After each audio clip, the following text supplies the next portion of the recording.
Break के बाद एक बार फिर से आपका स्वागत है। देखिए, मुंबई में लोकल ट्रेन में भयंकर आग लग गई है। करीब आधे घंटे तक आग की ऊंची ऊंची लपटें उठती रही। गनीमत ये रही कि जिस वक्त आग लगी उस वक्त लोकल ट्रेन खाली था। आपको बता दें कि कुर्ला और विद्या विहार स्टेशन के बीच ये घटना घटी है। रेलवे प्रशासन की टीम ने आग पर हालांकि फिलहाल काबू पा लिया है। ये तस्वीरें भी आपको टीवी स्क्रीन पर दिखा रहे हैं। मुंबई के लोकल ट्रेन में भयंकर आग लग गई। हालांकि किस वजह से आग लगी है इसकी जानकारी जताई जा रही है। करीब आधे घंटे तक आग की ऊंची ऊंची लपटें वहां पर उठती रही हैं और ये तस्वीरें भी आपको टीवी स्क्रीन पर दिखा रहे हैं। जहां जैसे ही ट्रेन में आग लगी अफरा तफरी का माहौल हो गया। हालांकि गनीमत ये रही कि उस ट्रेन में उस वक्त कोई भी मौजूद नहीं था, यानी कि ट्रेन खाली थी। जानकारी ये मिल रही है कि कुर्ला और विद्या विहार स्टेशन के बीच ये घटना घटी है। रेल प्रशासन को तुरंत इस बात की जानकारी दी गई। रेल प्रशासन की टीम मौके पर पहुंची और आग पर काबू पा लिया। ये तस्वीर आपको दिखा रहे हैं जहां हादसे का शिकार लोकल ट्रेन हो गई। दिल्ली के तुर्कमान गेट हिंसा केस में पुलिस और प्रशासन की कार्रवाई लगातार जारी है। आज शुक्रवार का दिन है और ऐसे में जुम्मे की नमाज को ध्यान में रखते हुए पुलिस की तरफ से फैजे इलाही मस्जिद के आसपास सुरक्षा के कड़े इंतजाम किए गए हैं। तो वहीं पत्थरबाजी मामले में पुलिस ने अब तक 11 पत्थरबाजों को गिरफ्तार किया है, जबकि कुल 30 लोगों की पहचान की जा चुकी है। इसके अलावा जांच को मजबूत करने के लिए तुर्कमान गेट इलाके में पत्थरबाजी वाली जगह से फॉरेंसिक एक्सपर्ट्स की टीम ने जरूरी सैंपल इकट्ठा किए हैं। साथ ही पुलिस पर पथराव में जिन पत्थरों का इस्तेमाल किया गया था उन्हें भी इकट्ठा किया गया है। इसके अलावा नगर निगम की तरफ से भी तुर्कमान गेट के पास जमा मलबे को भी हटाने का काम किया जा रहा है।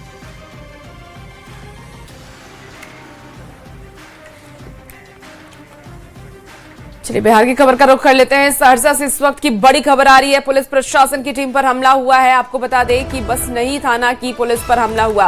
पुलिस बीडीओ सीओ की गाड़ी पर हमला किया गया। उग्र भीड़ ने गाड़ी को तोड़ा है। उग्र भीड़ ने अधिकारियों को खदेड़ भी दिया। पावर ग्रिड के लिए जमीन खाली कराने गई थी ये टीम और भीड़ ने गाड़ी को ईंट पत्थर लाठी डंडे से मार करके तोड़ दिया है। आपको बता दें कि सरकारी जमीन पर ग्रामीणों ने कब्जा कर लिया था और मगवार गांव का ये पूरा मामला सामने आया है। तस्वीरें भी टीवी स्क्रीन पर आपको ये दो तस्वीरें दिखा रहे हैं जहां पुलिस प्रशासन की टीम पर लोगों की तरफ से हमला किया गया।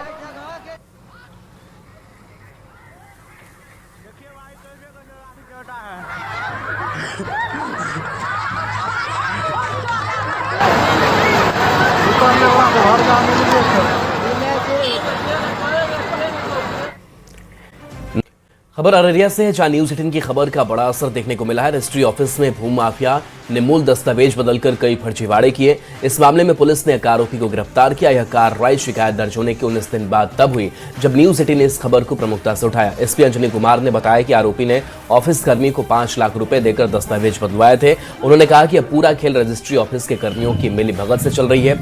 मामले की गहन जांच जारी है।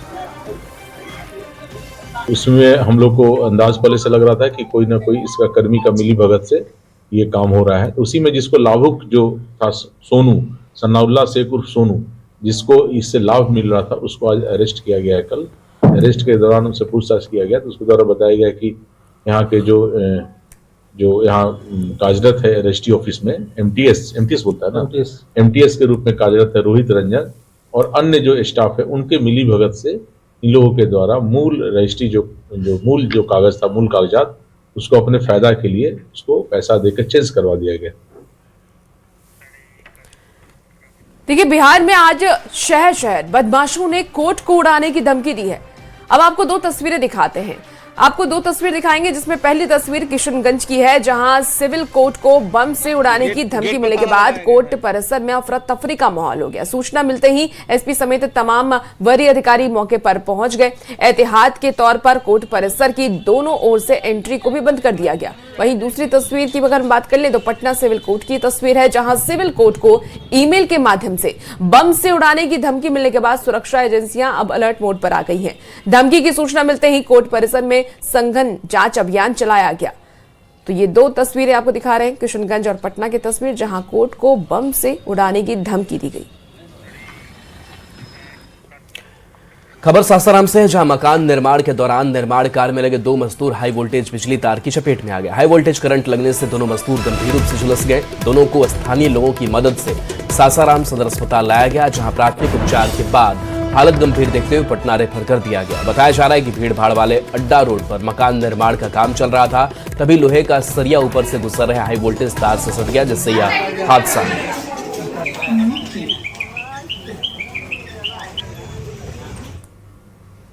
जी क्या हुआ है? दोनों लेबर हैं, ऊपर में मकान में काम लगा हुआ है और हमारे घर के आगे ही 11,000 तार है खुला ओपन, और एकदम मतलब 1 फीट 2 फीट के अंतराल में है, सीढ़ी निकला हुआ है, वहाँ खिड़की है।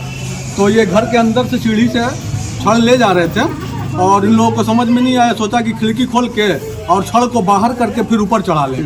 उसी छड़ को अंदर करने में बाहर कर दिया, 11,000 उसी में सर। चलिए खबर अब दानापुर के है, जहां दानापुर के बेटा में निजी जमीन पर जबरन रास्ता निर्माण को लेकर के ग्रामीणों में भारी आक्रोश है। ग्रामीणों ने बालू माफिया और पुलिस पर गंभीर आरोप भी लगाए हैं। जो जानकारी सामने आ रही है, रामू बिघा और खोरा टॉप गांव में सैकड़ों बीघा निजी जमीन पर जबरन रास्ता बनाया जा रहा है और ग्रामीणों का ये आरोप भी है कि बालू माफिया अजय यादव और मुरारी शर्मा ने स्थानीय पुलिस की मिलीभगत से उनकी जमीन पर अवैध रास्ता बनवा दिया है ताकि बालू लदे ट्रक और हाईवा वहां से जा सके। हमरा वो आदमी से पूछ लिया जाए प्रशासन से, चाहे वो आदमी के बुला के कि मेरा एग्रीमेंट है, खेत में जा रहा है, 2 खेवा खेत में हम लोग रोके, 2 खेवा पुलिस आके भरवा दिया। 1 खेवा हम लोग एसडीओ के यहाँ गए, एसडीएम के यहाँ हम लोग अभी पटना से चल ही रहे हैं, तले यहाँ भरा उड़ा के ठीक हो गया। भरवा देता है प्रशासन आता है 2 गाड़ी से, घरे भी जाता है धमकाने के लिए। जबरन रोड बनाकर और गाड़ी का परिचालन शुरू कर दिया गया है और जब हम रोकने जाते हैं और मना करने जाते हैं तो उस पे बल के साथ वो लोग अपना प्रयोग करते हैं। जब हम मना किए कि मेरा खेती का ज़मीन है, हम इस पे नहीं जाने देंगे, तो वो लोग दबदबा दिखा रहे हैं। देखिए, ये विवाद रास्ते का है और बालू माफियाओं के बीच की बात नहीं है। बालू का जो टेंडर घाट का लिए है, उन लोगों के बीच रास्ते का आपसी विवाद है।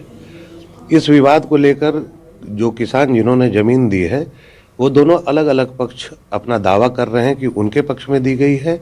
इस संदर्भ में ये जो एग्रीमेंट है वो पूर्णतः बालूघाट के ओनर और किसान के बीच में होता है। यदि उनके द्वारा कोई भी ऐसी शिकायत है तो उनके आवेदन के आधार पर जांच करवाई जाएगी। पटना से बड़ी खबर, जहां पुलिस विभाग से जुड़ी अहम खबर है। बिहार पुलिस अकादमी राजगीर में नई सुविधा होगी। 4000 सिपाहियों के प्रशिक्षण की ये व्यवस्था की जाएगी। आधारभूत संरचना की विकसित की जानी है। अकादमी के विस्तार के लिए 22 एकड़ जमीन का अधिग्रहण जल्द होगा। 12 करोड़ 6 लाख की राशि खर्च होने का अनुमान है। विभाग ने पहले 5 करोड़ की राशि जारी की थी। 7 करोड़ 6 लाख 36 हजार की राशि भी जारी होगी। जमीन अधिग्रहण के बाद आधारभूत संरचना विकसित की जाएगी। स्टाफ क्वार्टर, एकेडमिक बिल्डिंग का निर्माण किया जाएगा। तो देखिए, आधारभूत संरचना विकसित की जाएगी। कई नई सुविधाएं यहां पर रखी जानी है। विभाग ने 5 करोड़ इसके लिए जारी किया था और अब इन पैसों का इस्तेमाल इसके विकास के लिए होगा। 7 करोड़ 6 लाख की राशि जारी अभी भी की जानी है। जमीन अधिग्रहण के बाद ये विकास का काम शुरू कर दिया जाएगा। और बिहार के उप मुख्यमंत्री विजय कुमार सिन्हा ने अपने अहमदाबाद दौरे के दौरान गुजरात के शहरी विकास मंत्री कानू देसाई से शिष्टाचार भेंट की है और इस दौरान दोनों नेताओं के बीच समावेशी नगर सुविधा और इसके साथ ही स्वच्छता, स्मार्ट सिटी योजनाओं के लीकेज, फ्री क्रियान्वयन और शहर केंद्रित निवेश जैसे मुद्दों पर भी चर्चा हुई, बातचीत हुई है। ये तस्वीर भी आपको टीवी स्क्रीन पर दिखा रहे हैं। भारत को सुरक्षा व्यवस्था को मजबूत करने के लिए 1340 नए सीआरपीएफ जवान मिले हैं। दरअसल नालंदा में वैभवगिरी पर्वत स्थित रंगरूट सीआरपीएफ प्रशिक्षण केंद्र में जवानों का दीक्षांत समारोह आयोजित हुआ, जहां जवानों को 1 साल की कठिन प्रशिक्षण के बाद शपथ दिलाई गई। सीआरपीएफ डीजी रविदीप सिंह शाही ने बताया कि ये जवान देश के कई इलाकों में तैनात किए जाएंगे। पासिंग परेड समारोह में जवानों ने परिजनों संग खुशी का इजहार किया और कई ने माता पिता को सैल्यूट भी किया। आरटीसी राजगीर सीआरपीएफ में 58वें बैच का पासिंग आउट परेड हुआ। इसमें 1340 रिक्रूट्स जो कि विभिन्न स्टेट से यहाँ पे आए थे ट्रेनिंग के लिए, बेसिक ट्रेनिंग के लिए, अपनी 9 महीने के आसपास की ट्रेनिंग कंप्लीट करने के बाद आज उनका पासिंग आउट परेड था यहाँ पे। अभी हम पहुंचे नालंदा जिले के रंगरूट प्रशिक्षण केंद्र राजगीर में, जहाँ आप देख सकते हैं यहाँ पर जो है सीआरपीएफ जवानों को आज 1340 जो सीआरपीएफ जवान थे उन्हें आज शपथ दिलाई गई है। और खास करके पासिंग आउट में जो है आज दीक्षांत समारोह का आयोजन करने के बाद जो है यहाँ पर 1340 जवान जो है आज देश के लिए जो है कई जगहों पर जो है तैनाती की जाएगी। तो देख सकते हैं किस तरह से जो है जवान पासिंग आउट के बाद जो है यहाँ पर जो अपने परिजनों के साथ जो है काफी दिनों से जो पिछड़े हुए थे तो अब जो है मिलने के काम कर रहे हैं। साथ ही यहाँ पर देख सकते हैं किस तरह से जो है यहाँ पर जो है परिजनों के साथ मिलकर जो है यहाँ खुशियाँ जाहिर कर रहे हैं। खास करके आज जो है पासिंग आउट होने के बाद जो है देश के विभिन्न हिस्सों में जो है सुरक्षा व्यवस्था को लेकर लगाया जाएगा। तो किस तरह से जो है सीआरपीएफ जवान जो है आज प्रशिक्षण के जो बाद जो है पारण परेड का जो आज आयोजन किया गया था उसके बाद जो है एक दूसरे से जो है मिलकर जो खुशी का इजहार कर रहा है, अपने परिजनों से मिलकर खुशी का इजहार कर रहा है। तो कहा जाए तो आज का दिन जो है देश के लिए गौरव का दिन है।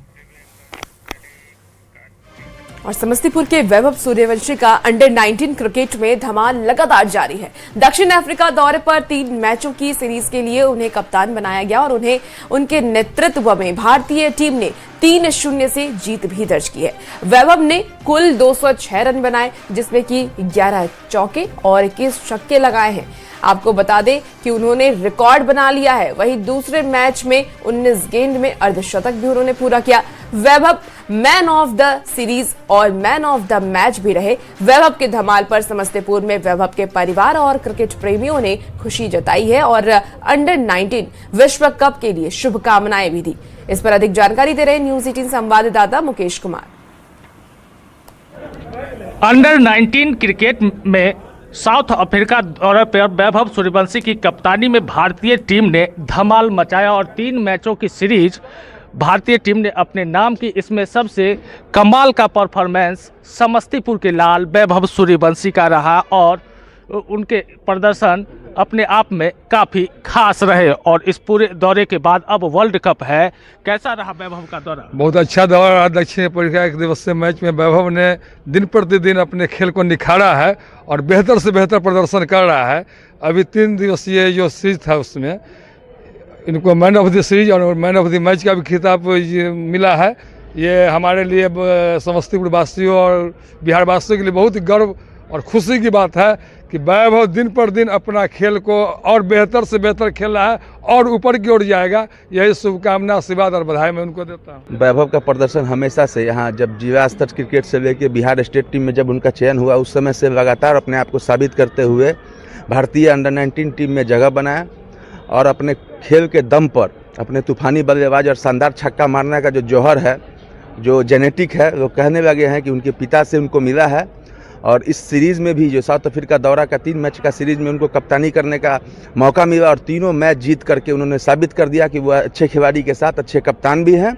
और हम लोग बहुत खुश हैं इस बात को लेकर के कि उनको man of the series, man of the match, साथ ही कप्तान के रूप में उनको विनिंग कप मिला है। और आगे शुभकामनाएं हैं कि अंडर 19 वर्ल्ड कप टीम में भी वो अच्छा प्रदर्शन करे। एकदम वो दिन प्रतिदिन वैभव का खेल एकदम निखरते जा रहा है। अभी तो गिने चुने मैच खेले हैं, उसमें वो अपनी असाधारण प्रतिभा दिखाए हैं।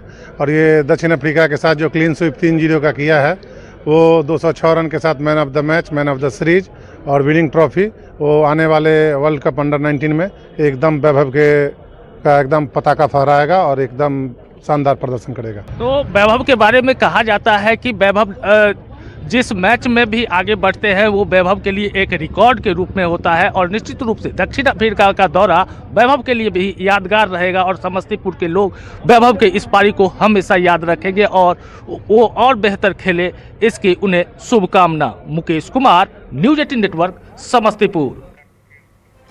प्रारंभिक निजी विद्यालयों के लिए जारी हुआ एसओपी शिक्षा विभाग ने मान्यता के लिए नया मानक तय किया है। हर जिले में अब डीईओ के नेतृत्व में 3 सदस्यीय कमेटी गठित की जाएगी। 1 से 5वीं तक की मान्यता के लिए 60 नामांकित बच्चों की संख्या पर 2 शिक्षक रहना अनिवार्य किया गया है। 61 से 90 बच्चों की संख्या पर 3, 91 से 120 बच्चों पर 4 और 121 से 200 बच्चों पर 5 शिक्षकों का होना जरूरी होगा। वहीं प्रति कक्षा 1 शिक्षक होना जरूरी होगा, तभी मान्यता मिल सकेगी। तो प्रारंभिक निजी स्कूलों के लिए ये एसओपी जारी किया गया है। प्रति कक्षा 1 शिक्षक होना जरूरी बताया गया है। इसी बीच